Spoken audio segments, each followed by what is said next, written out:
Thousands of American troops are heading to Russia's backyard as Vladimir Putin masses soldiers, tanks, and artillery on Ukraine's border with no sign of backing down. President Biden deploying about 3,000 U.S. troops to Poland and Romania, two NATO allies. Poland shares a border with Russia, and Romania is Ukraine's neighbor.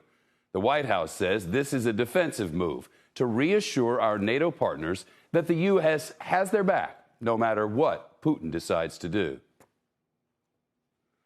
Russia is calling for the deployments, or calling the U.S. deployments, unfounded and destructive, and insisting it will only fuel military tensions. Meanwhile, Russian forces are holding joint military exercises in Belarus. That is Russia's close ally on Ukraine's northern border. Russia denies it has any plans to invade, but Putin has essentially encircled Ukraine. His troops are almost all the way around multiple fronts. The reason the Belarus deployment is so concerning to the Americans and the rest of the West is that that country's border is near Kyiv. That's Ukraine's capital city. There are new satellite images out that show the massive Russian military buildup. They are ballistic missile vehicles in Belarus. We have pictures of them from Sunday. In the south, in Crimea, the chunk of Ukraine that Putin invaded and essentially stole back in 2014, we can see from the satellite pictures a sea of tanks, artillery, and armored vehicles that are used to carry infantry into battle. So that suggests that there is acceleration. And we reported just days ago that the Russians have also moved blood to what amounts to the front line. Nothing's gone over the border as far as we know, but everything they might need to carry out a war is now there. And to Ukraine's east, on the Russian soil, there are battle groups assembled at a military training ground. Now, the United States and our NATO allies have made it perfectly clear they're pushing for a diplomatic resolution. The British Prime Minister, Boris Johnson, had a phone call today with President Putin of Russia, and during that call, he warned him that any invasion of Ukraine could be a tragic miscalculation. That's a quote. The Kremlin mocked Johnson after the call and said he was utterly confused. Now, President Biden has said he has no intention of sending any American forces into Ukraine itself. The question is, what will happen next from the Russians? Let's turn to the retired four-star naval officer, Admiral James Stavridis, now for some context. He's the former Supreme Allied Commander at NATO and a senior NBC News international security and diplomacy contributor. Admiral, it's good to see you as always. So now we're sending 3,000 troops, U.S. troops, to Poland and Romania. None going into Ukraine, the president insists. But this movement, is it the right move, both militarily and diplomatically? I think it is, Shep. And let's start with the military capability here.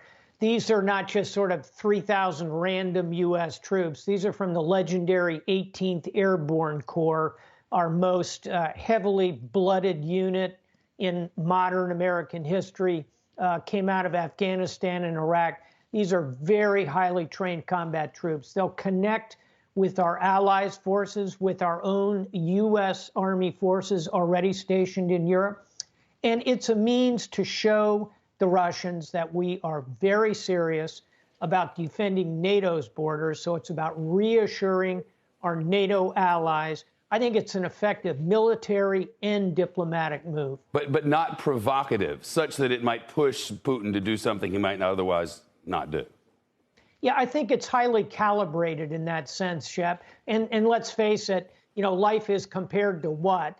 And compared to 130,000 Russian troops, as you laid out beautifully a moment ago, 3,000 troops is sufficient to signal resolve, but doesn't cross the threshold of stumbling into a war with Russia. I think it's the right move. Admiral Stavridis, what additional military pressures, if any, should the president be considering? Well, you know, the Admiral's going to say this, but the Black Sea to the south is a place where we could send some of our destroyers. They could provide intelligence, cyber support, general show of support to our NATO allies that border that Black Sea. Number two, Shep, I'd say cyber. We know the Russians are going to cross that border, not just with tanks, but with electrons and bits, ones and zeros. They're going to try and dismantle the Ukrainian command and control. Providing cyber security, I think, is going to be very important as well. And then third and finally, getting in the hands of the Ukrainian military, and I know them well, they will fight, they're very proud, get them the Javelin missiles for anti-armor, the Stinger missiles for anti-air, give them the tools, the Ukrainians will fight and fight hard.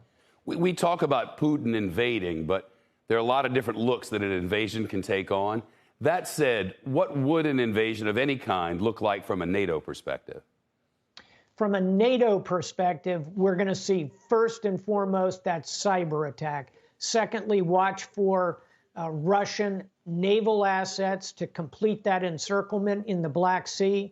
Then you're going to see the tanks, the shock troops going forward. This is the 8th Guards Army, a legendary Russian unit from World War II. They will cross that border. The question, Shep, is how far are they going to go?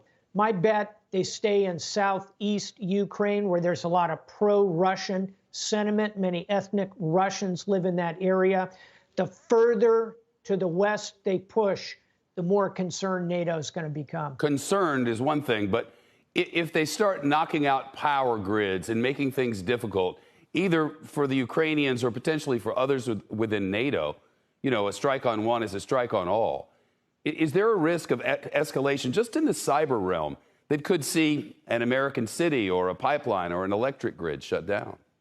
Unfortunately, that is absolutely correct. And you are right that in the NATO charter, an attack on a NATO member, which Ukraine is not, but an attack on a NATO member, for example, your point, a cyber attack would require the alliance to respond collectively. And at the moment, the Biden administration is gathering the private sector finance, the transportation grid, the electric side of the house, all of those critical infrastructure, private sector elements are working with U.S. Cyber Command, the National Security Agency, and other cyber actors in the United States for exactly that reason. We're concerned this could broaden. Russia could attack us using cyber. Admiral Stavridis, thanks so much.